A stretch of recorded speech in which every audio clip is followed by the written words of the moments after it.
Bonjour Cécilia, on part à la découverte aujourd'hui d'un objet céleste aussi impressionnant que mystérieux. Oui, l'objet le plus impressionnant dans le ciel, c'est le quasar. Les quasars, ce sont les objets les plus brillants dans l'espace, dans l'univers. Et se plonger dans leur histoire, c'est finalement se plonger dans l'histoire de l'univers. Vous allez voir que dans ce récit, la question de la naissance d'une galaxie, et de la nôtre évidemment, est assez primordiale parce que on les décrit quasiment toujours comme étant les noyaux actifs d'une galaxie, donc au cœur de celle-ci.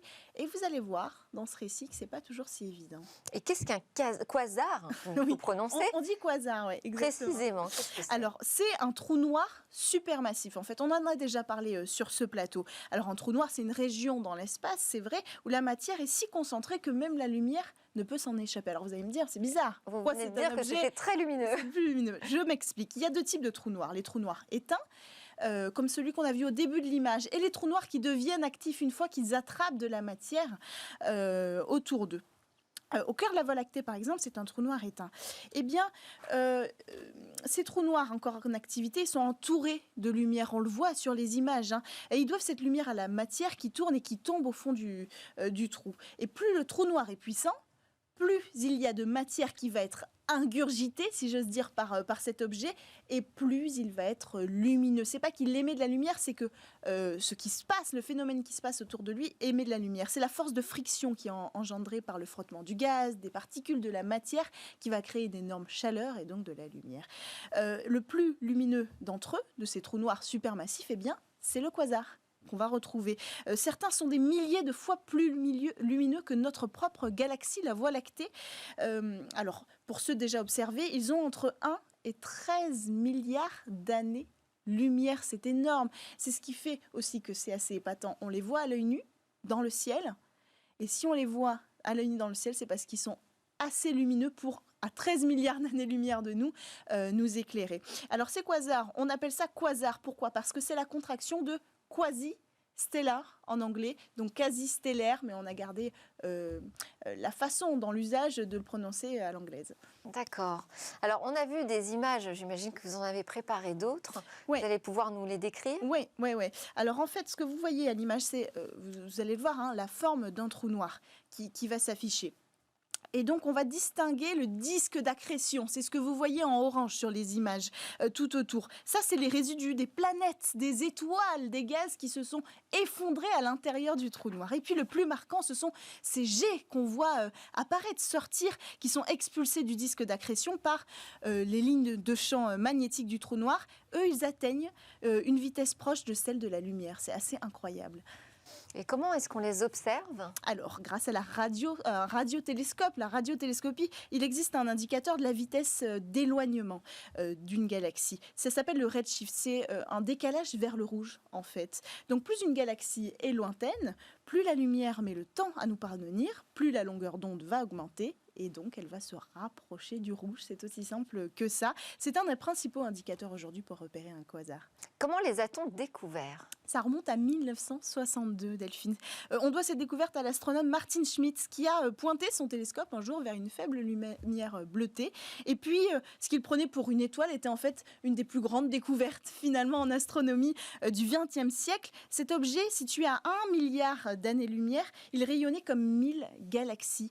Et sa dimension était plus petite que le millionième du galaxie. Alors après ce premier objet céleste, on en a trouvé déjà des centaines d'autres. Aujourd'hui, on estime que leur population a atteint des centaines de milliers, donc des centaines de milliers de quasars qui seraient, comme ça, vous le voyez à l'image, dispersés dans l'univers. Il y a même toutes des théories sur comment elles sont dispersées, peut-être alignées, mais ça, on y reviendra peut-être une autre fois. On suppose, par contre, que ces quasars, puisqu'ils témoignent dans le lointain passé dans l'univers juste après le Big Bang, parce que 13 milliards d'années, vous le savez, c'est pas loin de la naissance de l'univers. Donc on suppose que ces quasars, ils ont joué vraiment un rôle primordial dans la création de l'univers. Et lequel alors? Alors, la théorie, c'est la suivante. Moins d'1 milliard d'années après le Big Bang, l'univers était pas tout à fait transparent, il était opaque. C'est ce que vous voyez à l'image, une simulation, à cause d'un brouillard d'hydrogène. Et donc ce brouillard, il a fini par s'éclaircir dans ce qu'on appelle la rayonisation de l'univers. On est passé de l'âge sombre à l'âge lumineux. Et pour qu'il y ait réionisation, il a fallu une quantité colossale d'énergie. C'est là qu'on suppose que les quasars sont entrés en jeu. Et donc l'étude des quasars nous plonge véritablement dans la genèse de notre univers. Mais il y a une question qui reste en suspens. C'est-à-dire, est-ce qu'ils sont arrivés avant ou après les galaxies, ces quasars? Alors, c'est un peu l'histoire de l'œuf et de la poule, finalement. Oui, et Ça a été résolu, hein. Je la raconterai, si vous voulez. avec grand plaisir. En tout cas, celui des quasars, non. C'est ce que vous allez voir. On ne sait pas précisément comment naissent les trous noirs supermassifs. On suppose qu'ils naissent en engloutissant des galaxies ou alors d'autres trous noirs. Mais puisque ces trous noirs, ils étaient là au début de la création, est-ce qu'ils étaient là avant ou après les galaxies, alors qu'on les trouve principalement dans les galaxies? Alors, il y a eu une première observation qui nous fait avancer. On a toujours pensé qu'ils étaient au cœur des galaxies et tout à coup, on en a observé un tout seul. C'est un chercheur français qui l'a observé. Et là, on a réalisé qu'il n'était pas tout à fait tout seul. Vous le voyez sur les images. En fait, il était à côté d'une galaxie. Mieux, cette galaxie était naissante.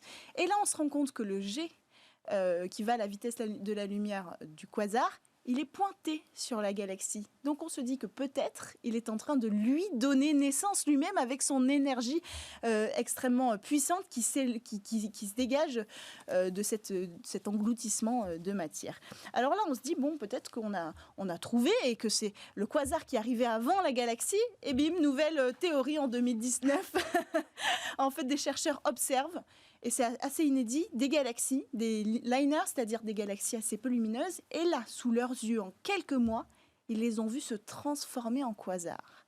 On pensait que ça donnait vie à des galaxies, et là, on voit une galaxie qui donne vie à un quasar. Ce qui est fou, c'est qu'on les vu en quelques mois, alors que la naissance d'un quasar, c'est un processus qui est censé prendre des millions d'années, quand même.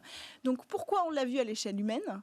Pourquoi ça s'est passé dans ce sens-là? Vous voyez, en fait, les quasars, ça soulève beaucoup plus de questions que de solutions, mais le jour où on aura toutes ces solutions, on aura, par la même occasion, des réponses à la plupart des mystères de l'univers et de l'arrivée du Big Bang, donc ça vaut le coup de chercher pour l'instant. Merci beaucoup, Cécilia Sévry. En tout cas, vos explications étaient limpides sur les quasars.